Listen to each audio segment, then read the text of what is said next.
What's up, I'm with Dr. Jason, and today he's gonna be cracking my neck. You ready, bro? I'm ready, so why should anyone even do this? What is this good for? You know, man, if the neck is out of alignment, it's kind of like flossing the teeth. Like, why should anybody floss their teeth? And it's to get the debris out. With the neck, if you're stuck out of alignment and we don't put it back, then your tissues hold you into that place and it sets off a whole cascade of degenerative events. How often can you do this? So that's a great question. If you're out of alignment, we can adjust you multiple days in a row, 3 to 4 days a week is totally okay. The trick is to not overadjust somebody, is to do a proper exam and to see what they really need. I've read online that there were people that had gotten adjusted and have gotten injuries, either paralyzed or completely changed for the rest of their lives. What do you think about that? Are there any dangers to this? So with any medical procedure, there's always a benefit and there's always a risk. And the people that have been injured, my heart goes out to them because I don't wish that on anyone. And I don't want to say anything about any specific doctors because the truth is I don't know.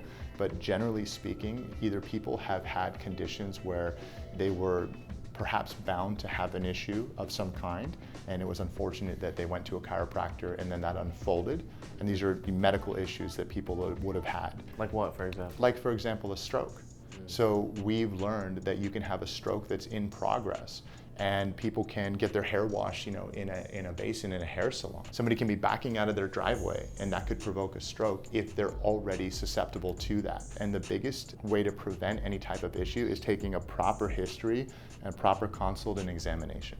So before anyone ever gets on my table, we know, are they a candidate for chiropractic care, and are they susceptible to any types of problems? And if so, should we avoid certain types of adjustments or maneuvers? What about like breaking someone's neck? Like you've seen in the movies, they just do that, boom, and then like they Oh just man, die. a lot of things happen in the movies, right? To truly break someone's neck, you would have to take them into such extreme rotation that I don't do that type of chiropractic adjustment.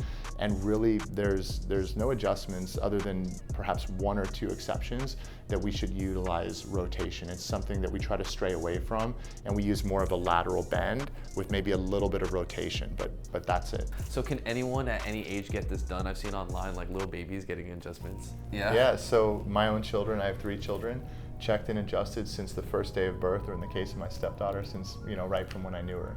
And I've taken care of many children, many pregnant mothers. Even had celebrities bring me their babies to get checked when they're just a couple weeks old. Yeah, so they have spines. The spines can get out of alignment, and with a child, the adjustment is very gentle. What about like animals? I've seen videos online also of like dogs and horses getting adjustments. Yeah, so that's actually great because they have spines and they have a lot of spinal issues, especially horses from being raised and that sort of thing, and animals as well. They have you've seen videos of dogs tumbling and rolling and jumping over couches and breaking stuff.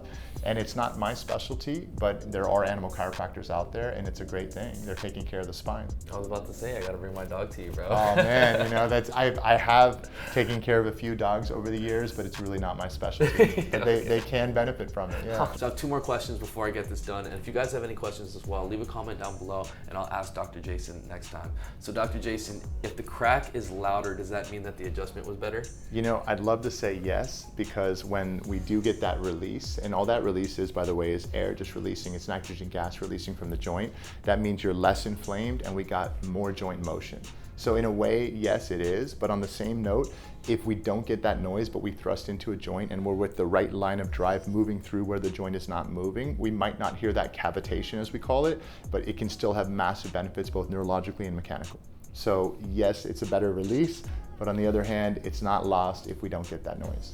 All right, my last question, does it hurt? An adjustment shouldn't hurt. The only time it really would hurt is if someone has an injury. So for someone that has no injuries and they're just training hard, that type of thing, it's gonna be more of a relief than anything.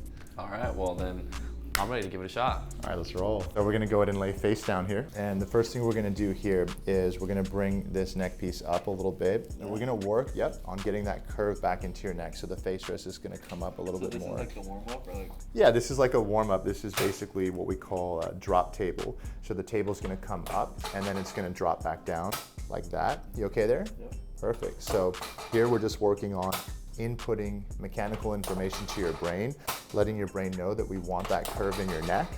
Perfect. Now you're gonna lay onto your back, Chris. So here you're moving really well. Really your lower neck, upper back is the one area that's really stuck. So we're gonna adjust the lower neck, upper back here. You're gonna breathe in nice and deep, and you're gonna feel a movement and hear a noise. And it's close to your ear, so it's a little louder than a typical adjustment. Breathe in again. How do we do there?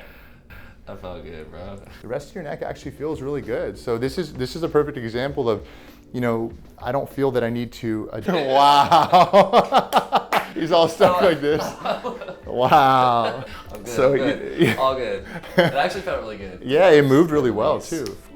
Should we crack some other bones? Yeah, let's do it. Let's lay face down here. All right, here we go.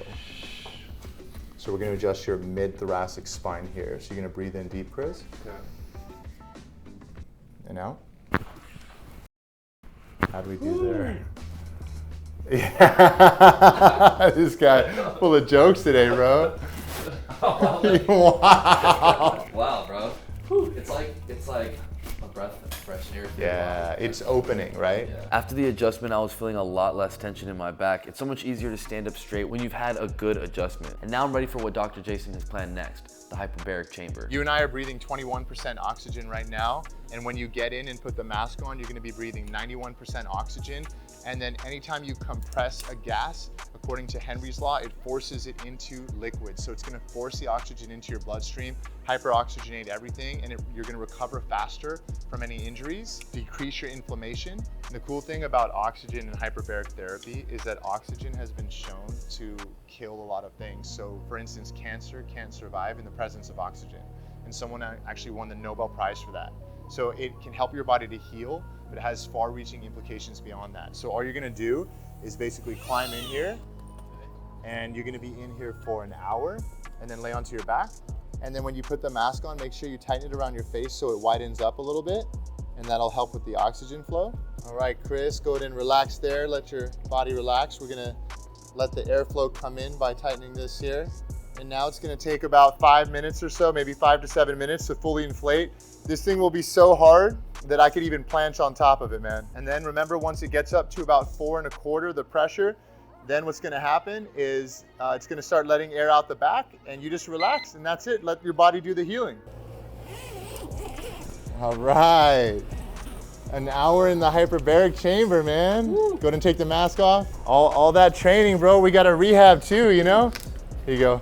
No, brother. Yep, come on out. Oh, Man, look at that. Little relaxed. Feels good, feels good. What's next? Infrared, yeah, we're gonna do it. Next up was the red light therapy bed with its healing properties of increasing blood circulation, reducing inflammation, which is exactly what I need, stimulating collagen, and even wound healing capabilities. Being inside felt like I was in a microwave. How we feeling, Chris? Feeling good, bro.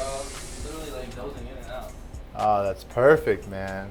Yeah, man, look at you, like a new man, come on. All right, that's gonna wrap up today's session. Thank you to Dr. Jason for adjusting my neck and helping me on my road to recovery. Make sure to check out Dr. Jason's YouTube channel, youtube.com/drjason. And if you're ever in Miami, check out his office, Rejuve in Brickell, Miami. For more videos like this, make sure you're subscribed. We post every Thursday, 11 a.m. Eastern time. Check out this other video I made with Dr. Jason to improve your posture and increase your height, and I'll see you there. Mad love, peace out.